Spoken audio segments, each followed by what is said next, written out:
कल्याणी देवी के हाथ में सामान के थैले थे। उन्होंने घर में प्रवेश किया और पांचों बहुओं को आवाज लगाई। संध्या, उषा, आशा, अनीता, रोशनी, जरा पांचों इधर आओ। अपनी सास की आवाज पांचों ने सुन ली थी, पर पांचों अनसुना कर देती हैं। अरे पांचों कान में रुई डालकर बैठी हो, कितनी देर से आवाज लगा रही हूं। जब पांचों बहुओं ने देखा कि उनकी सास का गुस्सा सातवें आसमान पर चढ़ने वाला है, तो वो पांचों भागी हुई आ गई। कितनी देर लगा दी आने में, कब से तुम सबको ये सामान देने के लिए बैठी हूं।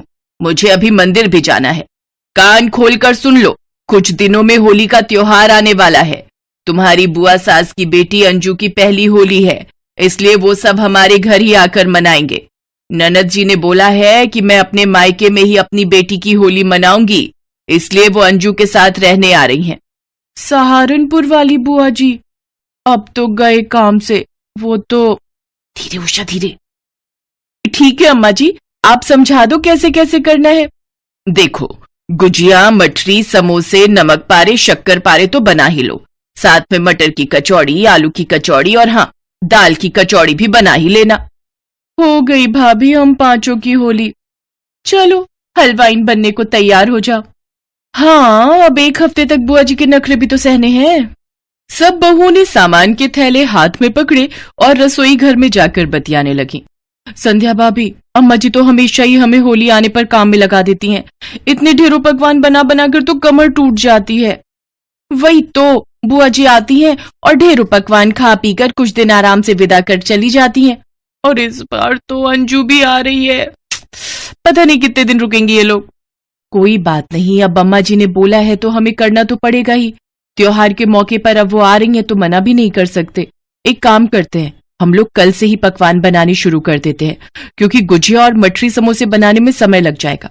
अगले हफ्ते ही तो हो रही है, रोजाना भी थोड़ा थोड़ा कुछ बनाएंगे, तब जाकर ही हफ्ते में बन पाएगा। सब बहुएं आपस में ऐसे ही बातें करते करते काम में लगी रही।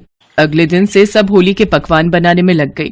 उषा भाभी, देखना ये मावा सही भुन गया है गुजिया के लिए। हाँ, थोड़ा सा रह गया, हल्का सा और भून लो। अनीता, रोशनी, तुम दोनों कचौड़ी का मसाला बना लो, तब तक मैं गुजिया भर लेती हूँ।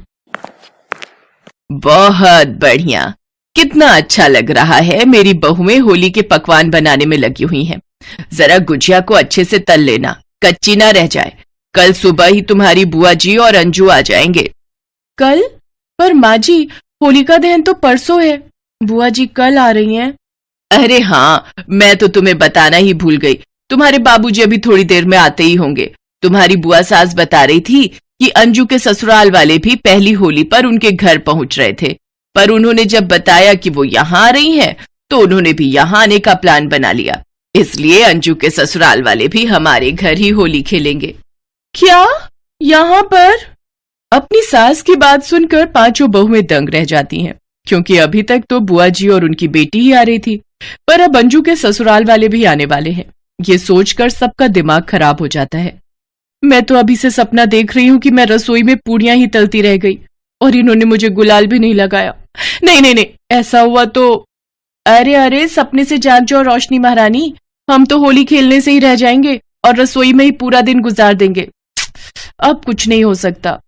होली के सारे पकवान बनकर तैयार हो चुके थे। ये सोचकर अभी पांच बहुएं थोड़ी तसल्ली ले ही रही थी कि उन्हें ये सुनने को मिल गया कि अंजू के घर के भी लोग आएंगे। खैर, अब जो होने वाला था वो तो आगे ही पता चलता। अगले दिन बुआ जी और अंजू आ जाते हैं। भैया, मैं सोच रही थी अंजू के ससुराल वालों को देने के लिए लिफाफे बना लेती। आखिर सब पहली होली पर आ रहे हैं तो खाली हाथ लौटाना ठीक नहीं रहेगा। हाँ कांता, तुम ठीक कह रही हो। बताओ कितने कितने के लिफाफे बनाने हैं। एक काम करो रवि बेटा, तुम आलोक, नीरज, बाकी धीरज और अजय कहाँ हैं? बाबूजी, धीरज और अजय होली के गुलाल और रंग खरीदने गए हैं। अब कोई नहीं, धीरज और अजय भी थोड़ी देर में आ ही जाएंगे, फिर ये पांचों मिलकर लिफाफे बना देंगे। कम से कम 1100 तो दे ही दे भैया। क्यों भाभी, ठीक रहेगा ना? हाँ हाँ बिल्कुल ननद जी। ठीक है बहन, मैं लिफाफे बनवा लेता हूँ, उस समय देख लेंगे जिसको जैसे देना होगा। मम्मी, मेरे ससुराल वालों को ड्राई फ्रूट वाले दही भल्ले बहुत पसंद है, और साथ में हरी चटनी और इमली की चटनी भी अगर खजूर डालकर उनको परोस देंगे तो बहुत खुश होंगे वो लोग भी। मैंने सोचा आपको बता दूं। अरे तुम क्यों चिंता करती हो बेटी, तुम जैसे ननद जी की बेटी हो वैसे इस घर की भी बेटी हो। मैं अभी बहुओं से कह देती हूँ, वो तैयारी कर लेंगी। उन लोगों ने तो कल शाम को आना है ना। बहुओं जरा इधर आओ। अभी होली के पकवान बनाकर फुर्सत ही मिली थी कि तभी कल्याणी ने एक ऑर्डर और चला दिया, और वो भी ड्राई फ्रूट वाले भल्ले और मीठी चटनी और हरी चटनी का। सब बहुओं ने मिलकर बढ़िया से दही भल्ले तैयार किए। अंजू के ससुराल वाले बहुत ही चटोरे स्वभाव के थे। वो तो मिनटों में ही सारे पकवान गपागप खा रहे थे। बहुत ही स्वादिष्ट भल्ले, पापड़ी, गुजिया, समोसे, आहा, और बाकी पकवान सचमुच खाने में बहुत ही बढ़िया है। यहाँ कोई प्रसिद्ध हलवाई की दुकान से मंगवाए होंगे आपने। कल्याणी जितनी देर में कुछ कहती उतनी देर में अंजू बोल पड़ी। सासू माँ, ये सारे पकवान मेरी भाभीयों ने बनाए हैं। जब से मामी जी के घर मेरी प्यारी पांचों भाभियां आई हैं, तब से त्योहारों की रौनक ही बढ़ गई है। होली, दिवाली, तीज, दशहरा, जितने भी त्योहार हैं, भाभियां खुद से ही बहुत स्वादिष्ट पकवान बनाती हैं। अंजू बिल्कुल सही कह रही है बहन जी। कल्याणी भाभी की पांचों बहुओं के आ जाने से यहाँ ऐसा लगता है मानो अन्नपूर्णा का वास है। सासू माँ, भले ही मेरे अपने सगे भाई भाभी नहीं है, पर मामी जी के घर मुझे भाई भाभियों का बहुत प्यार मिलता है। मेरी भाभियां लाखों में एक हैं। वो तो मैं देख ही रही हूँ, जितनी खातिरदारी इन लोगों ने हमारी की है। सचमुच दिल खुश हो गया। आज बुआ जी और अंजू के मुंह से अपनी इतनी तारीफ सुनकर बहुएं खुशी से फूली नहीं समाती। कल तक जो बुआ जी और अंजू के आने पर ज्यादा काम को लेकर परेशान हो रही थी, आज वही बुआ जी और अंजू उनका मान सम्मान बढ़ा रही थी। उसके बाद परिवार के सब लोग मिलकर गुलाल और रंगों की होली खेलते हैं। अंजू की पहली होली बहुत अच्छी होती है, जिसका श्रेय पांचों बहुओं को जाता है। अंजू के ससुराल वाले खुशी खुशी विदा होते हैं। होली के अगले दिन जाते जाते बुआ जी बहुओं के हाथ में शगुन के लिफाफे देती हैं। ननद जी, ये सब क्यों? ये ऐसे, अरे रहने दो ननद जी। भैया भाभी, मना मत करना। अंजू के पापा की तबीयत ठीक नहीं रहती है, जिस कारण वो तो साथ आ नहीं पाए, पर आप सबने अंजू के लिए इतना कुछ किया है। उसकी पहली होली पर उसके ससुराल वाले इतना खुश होकर गए हैं, इसीलिए ये मैं अपनी इच्छा से बहुओं को होली का शगुन दे रही हूँ।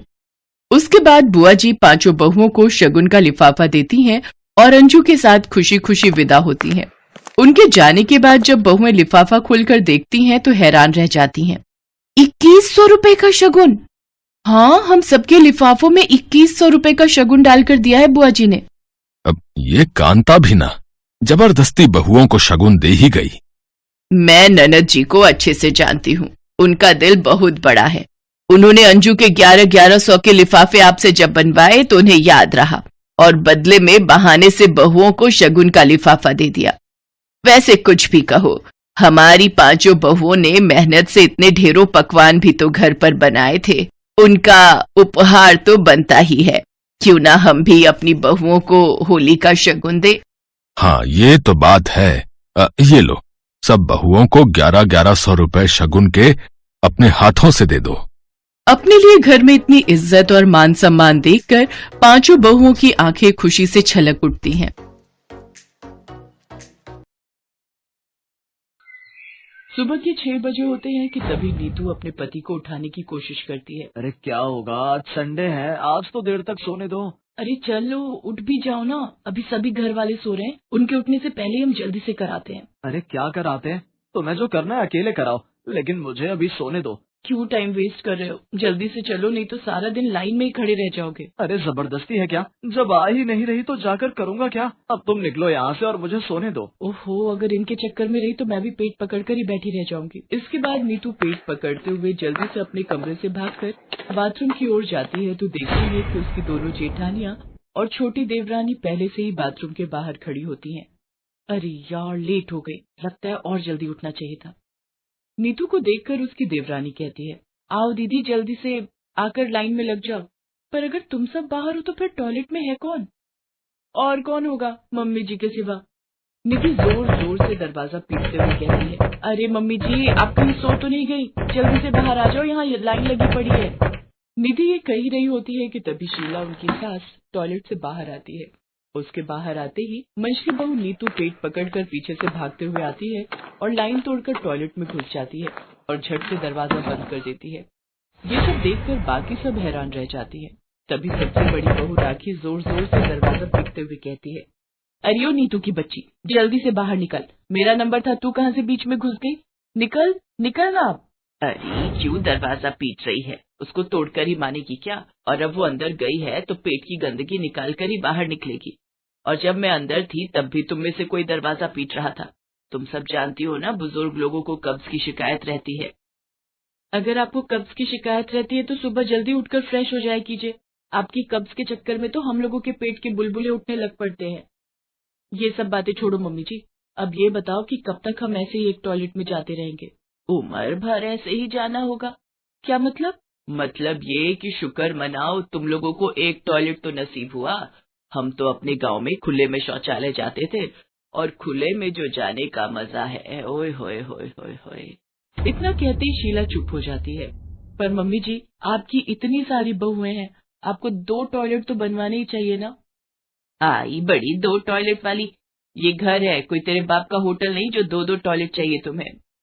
मम्मी जी, पर जैसे यहाँ लाइन लगी है ना, ये किसी के घर का टॉयलेट नहीं बल्कि किसी चौल का सुलभ शौचालय मालूम होता है। हाँ, बस इसका ये एक सुख है कि हमें धोने के लिए बाल्टी और मग्गा लेकर नहीं आना पड़ता। निधि बोल ही रही थी कि तभी वहाँ खड़ी राखी जोर से बदबूदार गैस छोड़ती है। उसकी बदबू से वहाँ खड़े सभी अपनी नाक पर हाथ रख लेते हैं। उसके ऐसा करते ही शीला कहती है, हाय मोरी मैया, ना जाने क्या ठूसा था इस कमबख्त ने रात में जो इतनी गंदी बदबू निकाली है। मम्मी जी, जिस घर में 4 बहुओं का एक टॉयलेट होगा वहाँ तो ये सब झेलना ही पड़ेगा। फिर राखी दोबारा से दरवाजा पीटते हुए कहती है, जल्दी से बाहर निकल मेरी माँ, अब तो बर्दाश्त से बाहर है सब कुछ। ये कहकर राखी फिर से दरवाजा पीटने लगती है। शीला देवी की जॉइंट फैमिली थी जिसमें उसकी 4 बहुएं थीं और 4 बेटे थे, और उन सबके लिए केवल एक ही टॉयलेट था। सारा घर एक ही टॉयलेट यूज करता था। वैसे कहने को तो उस घर में 2 टॉयलेट थे, लेकिन दूसरे टॉयलेट की सीट टूट रखी थी और फ्लश पूरी तरह खराब था, जिस वजह से कोई उसे यूज नहीं करता था। बेचारी सारी बहुओं का आधा दिन तो टॉयलेट में अपनी बारी आने के इंतजार में ही गुजर जाता, और ऊपर से अगर गलती से कोई मेहमान घर पर आ जाए तब तो समझो हो गई छुट्टी। ऐसे ही एक दिन दरवाजे की घंटी बजती है। तभी नीतू दरवाजा खोलती है। मैडम, रश्मि जी का पार्सल आया है। रुको, मैं अभी उसे बुलाती हूँ। रश्मि, अरे ओ रश्मि, जल्दी आ, देख तेरा पार्सल आया है। आई दीदी। जी लीजिए। पार्सल देकर कुरियर बॉय वहाँ से जाने लगता है। तभी वो रुककर उन दोनों से कहता है, अगर आप बुरा ना मानो तो क्या मैं आपका टॉयलेट यूज कर सकता हूँ? लेकिन क्यों? क्यों मतलब, ये तो नेचर कॉल है, कभी भी आ सकती है, और इस वक्त मेरे लिए जाना बहुत अर्जेंट है। दीदी, अभी कोई होगा तो नहीं ना टॉयलेट में? मैं क्या जानू रश्मि, लेकिन अब अगर इसे जोर की लगी है तो कर भी क्या सकते हैं। ले जाओ इसे। रश्मि इसको टॉयलेट की तरफ लेकर जाती है, लेकिन जैसे ही कुरियर बॉय दरवाजा खोलने की कोशिश करता है तो वो अंदर से बंद होता है। इतने में अंदर से आवाज आती है, अब कौन है बे, कम से कम यहाँ तो चैन से बैठने दो। सुबह जाने नहीं देते, दिन में भी परेशान करके रखा है। अब तो जब तक कार्यक्रम पूरा नहीं होता मैं बाहर नहीं आऊंगी।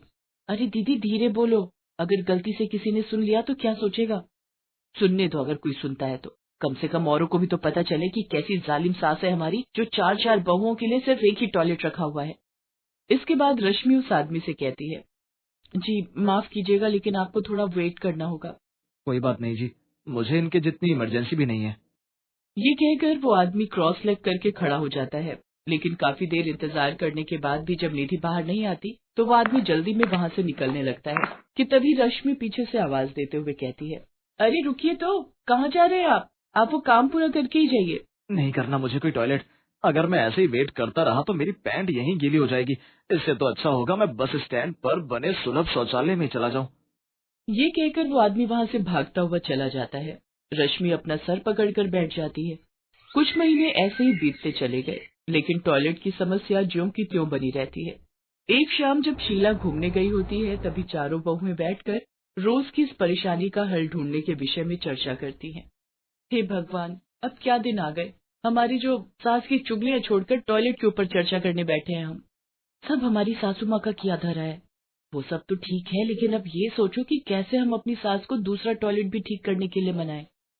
ऐसे तो मानने से रही, हमें कोई तरकीब सोचनी पड़ेगी जिससे सांप भी मर जाए और लाठी भी ना टूटे। वैसे मेरे पास एक आइडिया है। क्यों ना हम में से एक का पेट खराब कर दिया जाए, जिससे सारा दिन उसका टॉयलेट में ही बीते। फिर जब मम्मी जी को टॉयलेट यूज करने नहीं मिलेगा, तभी उन्हें दूसरे टॉयलेट की अहमियत समझ में आएगी। वो तो ठीक है, पर किसका पेट खराब करे?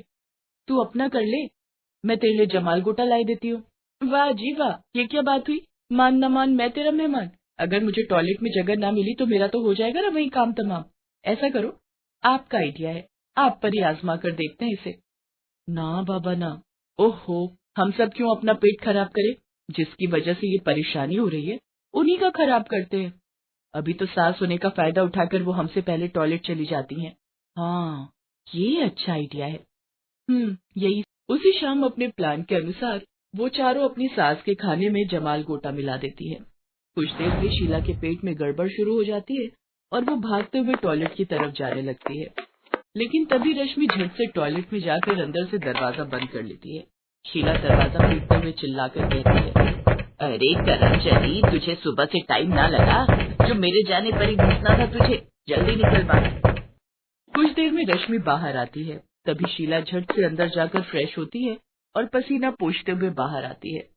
लेकिन अभी वो अपने कमरे की ओर जा ही रही होती है कि तभी उसके पेट में फिर से गुड़गुड़ाहट शुरू हो जाती है और वो वापस टॉयलेट जाने लगती है।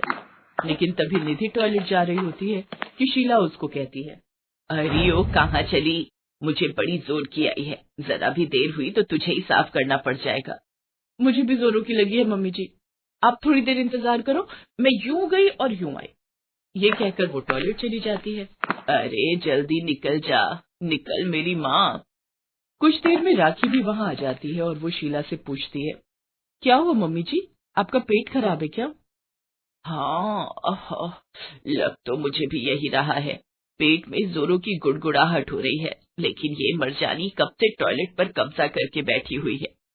अब पता चला मम्मी जी, अगर दूसरा टॉयलेट होता तो क्या आपको इतनी परेशानी होती? इसीलिए कहते हैं इतनी बड़ी फैमिली में 2 टॉयलेट होना बहुत जरूरी है। घर में कमरे भले ही कम हो, लेकिन टॉयलेट तो 2-3 होने ही चाहिए। बिल्कुल सही कह रही हो बहू, अगर कभी किसी का मेरी तरह पेट खराब हो गया तो उसका तो खड़े खड़े ही रायता फैल जाएगा। अब मुझे समझ आ गया, अब मैं कल ही दूसरा टॉयलेट ठीक करवाऊंगी। इतना कहकर शीला वहाँ से चली जाती है। तभी चारों बहुएं आपस में ताली देते हुए कहती हैं, अपना मिशन कामयाब हुआ। Thanks for watching.